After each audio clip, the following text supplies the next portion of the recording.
We are back with the Western Conference preview. If you didn't see earlier this week, I put out my Eastern Conference preview. And look, I got a little bit of a setup going on here. We got more to come, plenty more to come. Right now I have a Spider-Man figurine, a Green Arrow Funko Pop, and a beautiful sailboat Lego set that my girlfriend put together. There's going to be another thing up here. There's going to be some more stuff. Don't worry about it. We are slowly filling in things. But of course, we're trying to make the best of what we have. Now, like I said earlier this week, I did do the Eastern Conference Finals preview, or Eastern Conference preview, I'm sorry, for the regular season. Now it's time for the West. The Western Conference, I think, is a lot more, there's a lot more things that could possibly happen. The East is pretty banged up right now. A lot of injuries to some of our stars in the Eastern Conference. There's, I guess, Damian Lillard in the Western Conference, but, the West is a lot more anybody. There's so many member teams that could end up being in the finals for the Western Conference. Obviously, you're going to look at the Oklahoma City Thunder, who obviously were just there last year and won it. But again, we're going to go through all 15 teams. Not going to take too long, kind of like last video. This one might, I don't know. I don't have a guest this episode, so maybe it'll be shorter. I don't know. But we'll start at number 15, the Utah Jazz, 17-65 last year. I don't think they're going to be much better this year. The team just doesn't really have a direction they're going. There's even talks that they're not even going to re-sign Walker Kessler, so I don't really know what they're going to do. They have a lot of people over there, but none of them really stand out right now. I mean, obviously, Lauri Markkanen's looked good overseas, but he's not a number one option, and unfortunately, right now on this team, he is the number one option. You're hoping for a good season from Keontae George. I guess Hendrickson looks like he's ready to play this year. Taylor Hendricks after his injury last year. I mean, you're hoping to get a better year out of Cody Williams this year. You moved on from Colin Sexton. There's just a lot going on over there in Utah. None of it's really good. So I don't expect much out of this team. I think they're still probably going to be the worst team in the Western Conference. Next, last year at 14th was the 21-61 New Orleans Pelicans. Now, this is a team that I feel very strange about. I'm not nearly as high on the Pelicans as a lot of other people are. Obviously, we also saw the pictures of Zion Williamson looking a lot more in shape now. But this is a team that traded Brandon Ingram last all season. They traded for Jordan Poole. They traded away their first-round pick next year to secure Derek Queen. And they obviously drafted Jeremiah Fears as well. They bring in Kevon Looney to play some backup third-string center minutes. You have him and Yves missing. I guess Derek Queen's going to get some run there. I just don't like this team. I mean, you're expecting a big jump from Trey Murphy, who is a good player, but I don't think is that certified second star next to Zion Williamson. Of course, you got to get a healthy season from Zion. If you don't get a healthy season from Zion, this team's not going to matter.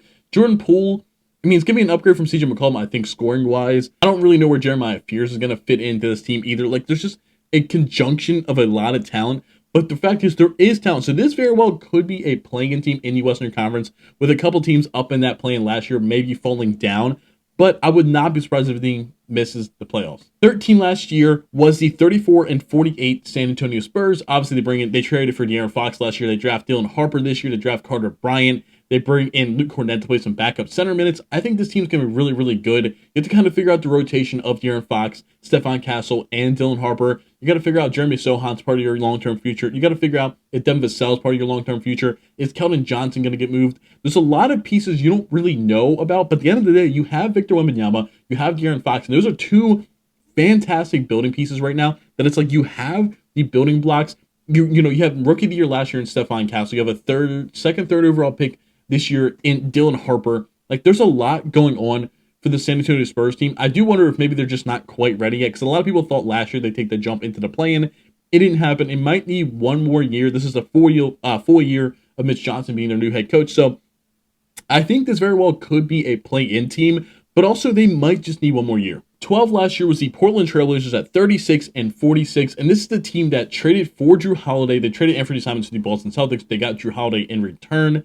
I don't really know what this team is doing. I mean, DeAndre Ayton's going as well, so you're hoping for a big jump from Donovan Clingan this year. You're hoping Denny Avdia keeps that fire that he caught on to last season as well. You're hoping Toumani Camara, again, you're hoping that Scoot Henderson kind of comes out and take the starting point guard role. He is going to be hurt to start the season, which obviously isn't great for his development on the team long term. You have to figure out if Shaedon Sharp's really that guy. They have a lot of good wings. Jeremy Grant's there making a lot of money. They have a lot of good pieces, but again, they're one of those teams too. It's waiting to see which one of those guys, whether it's Scoot Henderson, whether it's Shaedon Sharp, or maybe Denny taking that step to being the number one option. But I am really excited for Donovan Clingan minutes this year, because again, he was a guy that played 20-ish minutes last year because of foul trouble. If he can get a guy, he said he's ready for 30 minutes a night.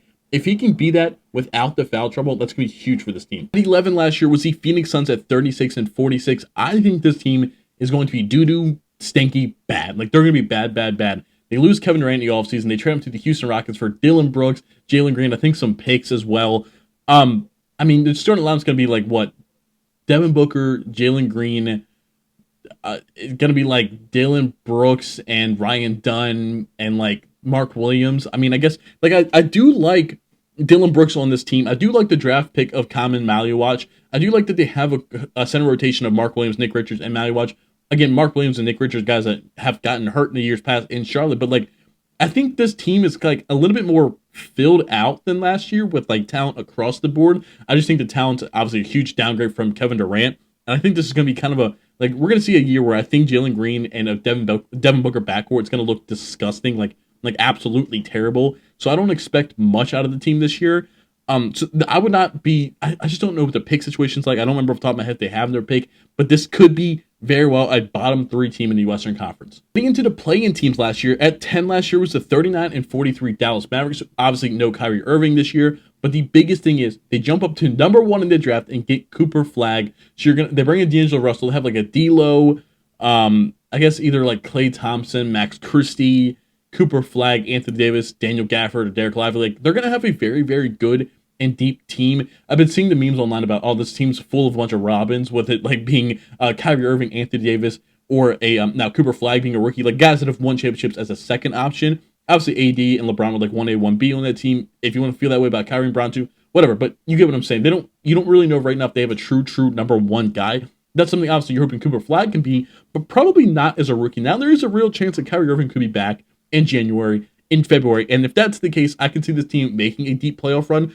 I just don't really know, with a lot of, like, you have older Klay Thompson again, like, you have PJ Washington, you just gave a contract extension to. I think this is a very good and deep team, and I think they're going to still be a play-in team, again, missing Kyrie Irving. If they had Kyrie Irving for the whole season, I could see them getting out of the play-in, but I do think they'll be like a 7 or 8, but I do think, again, you get into the playoffs as a 7 or 8, and you win your playing games with Kyrie Irving, this team could make a run to the conference finals. 9 seed last year was the 40-42 Sacramento Kings, and I just don't think this team's going to be very good this year. And that's pretty much the same team. Like, they looked to trade Malik Monk to bring in Russell Westbrook, and I just don't think that's going to happen. So you're going to have, like, Devin Carter still there. You pay Dennis Schroeder to bring in, so you have, like, Schroeder, Malik Monk, Zach LaVine, DeMar DeRozan, and it's a bonus. Like, they're all, like, good players, but they don't really mesh on the court well. And again, like, I think this team, they probably still will end up being a play-in team just because of the talent they have.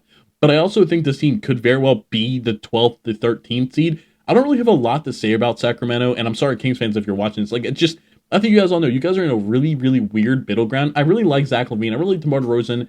I'm not the biggest Sabonis fan, but again, I recognize the talent there. I just don't see a lot. Like, this team going forward the next 3 years, there's not really much you're going to hold on to. I just, Sacramento. 8 seed last year was the Memphis Grizzlies at 48-34. The team that they traded away Desmond Bane this offseason. Zach Edey's going to be hurt to start the year. Brandon Clark's going to be hurt to start the year. So you're probably going to run Jaren at the 5 potentially. And like, he's not really a rebounder, so that's going to be kind of bad. You guys see what kind of season you're getting from a Ja Morant. They traded for Cole Anthony in part of the Desmond Bane trade and then let him go. So, like, they brought in Ty Jerome. You'll have KCP out there. You're hoping to get a better year from GG Jackson this year because last year was just not very good from him. Like, you have something else. I think, again, this is a team that has some interesting pieces, but I think we're kind of getting to the point right now where you have to question if Ja Morant's a number 1 option on a true contending team. You have to, obviously, I don't think you think Jaren Jack Jr. is that at all.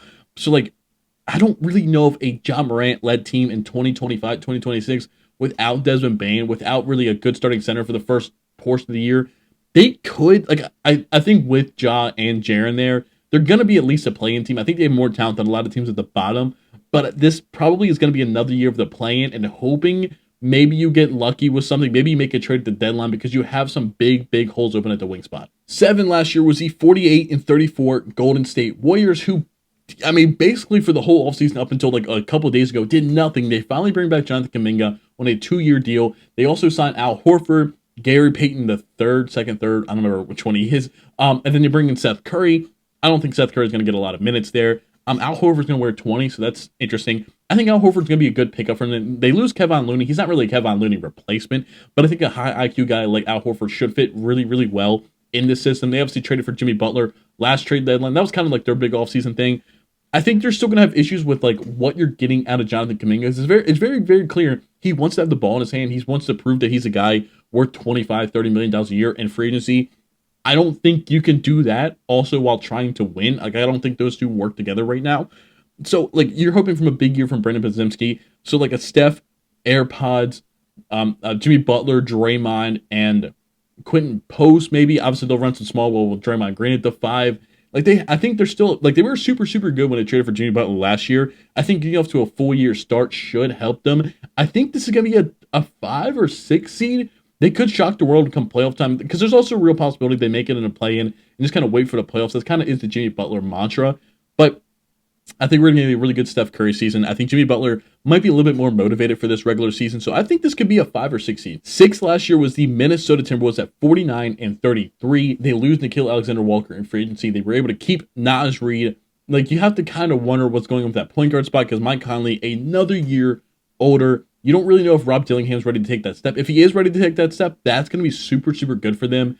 But it might also be a year where, like, Anthony Edwards runs a lot of the point guard while they have Dante DiVincenzo out there too.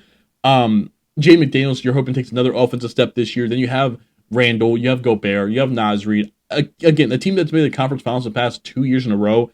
I don't know if this team's going to do it this year. I think this might be a weird year where they're kind of trying to figure out who's there for the long term.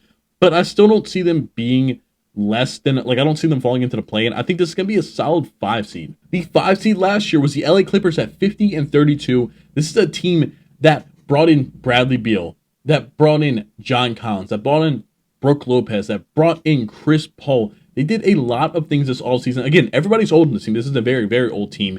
But I think this is a better team than last year. Obviously, you have the whole Kawhi Leonard situation, but I think it's pretty clear at this point in time, nothing's going to happen before the season starts. You're probably going to have Kawhi Leonard for this year. Maybe next offseason something might happen, but I don't think anything's going to happen during the season. So this year you might be able to kind of like push everything back a year and just feel confident about the team you have.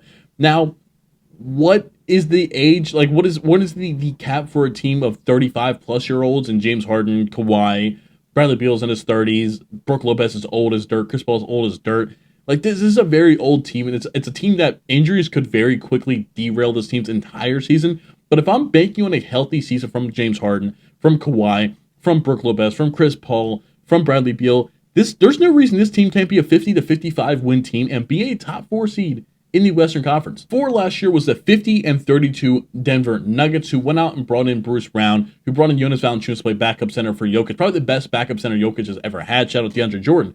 I think this is a team that is going to be a top 3 to 4 seed. They might stick around 50-53 wins this year. I think this is one of the better teams Jokic has had throughout his entire career. You're hoping for a good season from Jamal Murray. Obviously, they traded Michael Porter Jr. to the Brooklyn Nets, brought in Cam Johnson. Player for player, whoever you think's better, I don't really know, but I do think potentially Cam Johnson could fit more rotational sets and be a better player next to Jokic than MPJ was. Now, the thing about MPJ was he kind of had like the fuck it mentality of like, I'm 6'10", I'm going to shoot the ball over anybody, which I don't know if you're going to quite get from Cam Johnson. So maybe you're going to miss some of those shot attempts. But I think defensively, Cam Johnson's better. I think as a passer, Cam Johnson's better. Maybe marginally, but still, like, it's there. I think he's a little bit more of a cohesive fit in the Denver Nuggets team than that Michael Porter Jr. was. So maybe you might miss some of those just shooting over 2 people, threes that Michael Porter Jr. gave you that he could make. But I think as an altogether fit of a team, I think this is a really, really good team. They could even break into being a top 3 seed because one of those teams at the top 3 last year potentially just had a huge, huge injury. Number 3 last year was the Los Angeles Lakers at 50-32. Again, it was a 3-way tie between the Lakers, the Nuggets, and the Clippers. I think obviously they had now a full offseason of a now skinny Luka Doncic. They lose Dorian Finney-Smith. They bring in DeAndre Ayton. I don't really know how that's going to work out, but it's better than Jackson Hayes starting last year. So I think you did get better on that. You have to wonder how the fit of Luka and Austin Reeves is going to be. Obviously, they're going to choose Luka over Austin Reeves 10 times out of 10. There's also real talks that Austin Reeves could be gone, but that doesn't concern this season right now. This team is probably going to have Luka, Reeves, Bron, Rui, and Ayton, or flip Bron and Rui. Either way, it's going to be any combination of that 5 players. The bench is going to be a little bit rough. You're going to hope for a good season from Bronny James. What is a good season for Bronny James? Probably just a good defensive season. I don't really know if what you brought in Marcus Smart. The bench is a weak spot for the team. Obviously, Jackson Hayes is now playing the backup center spot, so he's still going to be on the court. But I'm hoping this starting lineup for them is good enough that with Luka, LeBron, you can get out to the leads that if they have to take 5 to 7 minute rest, the defense, the second unit can like hold out at least until those guys get back in. Obviously, I could see Austin Reeves running the second unit a lot, so they would still have scoring there. I think this is again a team that could be a top three, maybe again like when they have Luka and LeBron. You gotta wonder what LeBron's gonna be now, turning 41 this year. Will we see like another step back from LeBron? I don't really know, but I think if we get a somewhat similar version of LeBron from last year and a healthier Luka, there's no way this team is not a top 3 seed in the West. The 2 seed last year was the 52-30 Houston Rockets. They surprised the league, jumped up to the 2 seed. They go out and they acquire Kevin Durant for Dillon Brooks, Jalen Green, some picks. Everything's looking so good in Houston. They are ready for a title contention. And then we get the notification that Fred VanVleet has tore his ACL. And it's like, oh, that's huge. Now, a lot of people pulled up his stats. Like, he shot 30-something, like 37% from the field last year. You're going to miss this, blah, blah, blah. He was, like, point guard was their one spot. They don't really have a lot of depth. They have a lot of big man between Sengun, Jabari can play some big man, Steven Adams, Clint Capella. They have obviously a lot of wings with Amin, Kevin Durant, Tari Eason off the bench. Jabari still fits in that spot as well. But the point guard spot is Fred VanVleet. Like, you're hoping Amin Thompson can eventually take over a starting point guard spot. I just don't know if his ball handling's there right now. I don't know if he's ready for that spot right now. And then Reed Shepard, who you drafted last year, that played a lot of time in the G League, you don't know if he's really ready. He's going to have to step in and be a starting point guard on a championship caliber team. And I just don't know if that's something he can do right now. They're probably going to do point guard by committee with Amin Thompson, with Reed Shepard. Obviously, Kevin Durant's going to have the ball in his hand as well. Sengun can have the ball in his hand as well. I think last year when Fred VanVleet got hurt a few times, they run a lot more post touches through Sengun. So they have other guys that can take the pressure off of Reed Shepard and Amin Thompson as primary ball handlers. But pretty much unless they trade Tari Eason, because the other guys they could trade is like Kevin Durant and Sengun, they're not going to do that. But like Tari Eason's the one baby guy that they trade for a point guard. I've been seeing the Kobe White link to that. I don't really know if they want to do that. But they can't really sign anybody until after December. And it's like, you just hold out. I don't really know. But still, with bringing Kevin Durant, with having Amin Thompson, Jabari, Sengun, like this is a very, very good and deep team.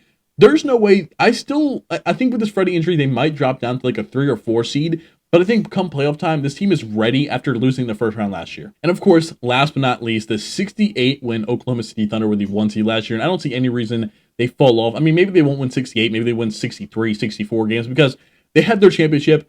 They're like, okay, we know what we're doing. We're experienced now. But also at the same time, this is a very, very young team. They just might not want to take their foot off the gas like some of those teams do the year after their championship. They might be still hungry to go out there and do it. Shea to get another MVP. J-Dub, another all-defensive All-NBA season. Maybe all-defensive year, All-NBA season potentially for a guy like Chet Holmgren. You have, again, you're bringing Nikola Topic, who last year was just hurt, can play. You still have Lou Dort. You still have Taysom Wallace. Like, this is still a super deep team. Alex Caruso still on the team. Like, this team just brought in players. They got better even after winning the championship, being 64-win team last year, or 68-team win last year. I don't see any reason they fall from the number 1 seed unless there's obviously a catastrophic injury, which we don't hope happens at all. I mean, what can I really say that's like gonna, like, I think everybody's pretty much convinced these guys can be the 1 seed. If you're not, if you're a Houston homer or a Laker homer, there's nothing I can say here that's gonna change your mind on that kind of thing. But I think after being 16 games above the Rockets last year for the 1 seed, I just don't see a world where any of these teams got better enough to jump this 24-year-old team, basically. Like, most of their stars are super, super young. I'm excited to watch Thunder this year, and I think there's no reason they shouldn't be back in the finals. I hope you enjoyed this video. Again, I'm working on my setup, so it's gonna get better over time. Just give me time. But let me know how, like, what your favorite team is, what I thought they were gonna do, how you feel about your favorite team this year as well. Also, go check out my Eastern Conference previews. And I guess I got to get back into 2K. You know, I've been taking a little bit of time off from 2K to make these videos. But if you guys want my 2K content, that will be back. But I appreciate you guys watching. We're on the road to 1,000 subscribers. So please hit that button. We can't do it without you. And I'll see you guys later.